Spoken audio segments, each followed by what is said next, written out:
Moving on, a number of institutions are trialing out the use of drones to deliver medicines and vaccines to save lives through the timely delivery of much-needed medical supplies to remote or inaccessible areas.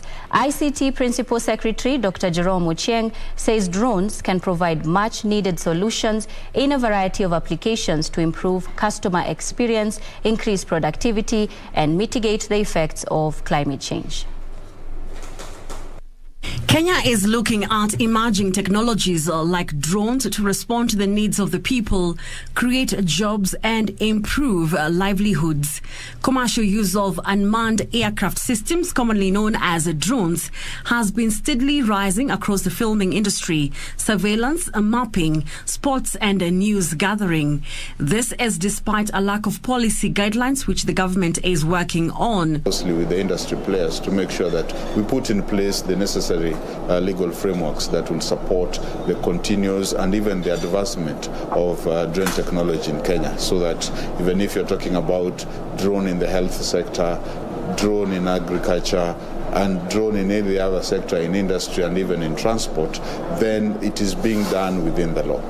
Even though the Kenya Civil Aviation has been overseeing the licensing of drones, privacy and safety remains a key concern, especially from security agencies. As you talk about drones, the key thing that comes to your mind is issues relating to safety.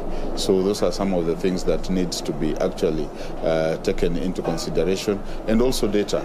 You note that actually as the drone moves around, they can collect massive data. A lot of effort has gone into structuring the country's ecosystem to ensure we have the necessary legislative and regulatory framework to support emergence and adoption of new technologies.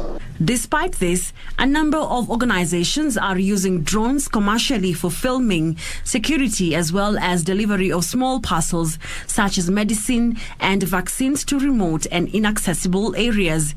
We can demonstrate to Kenya Civil Aviation Authority and the government that we can actually use drones to transport, or rather to deliver medicine and vaccines to areas which have poor infrastructure.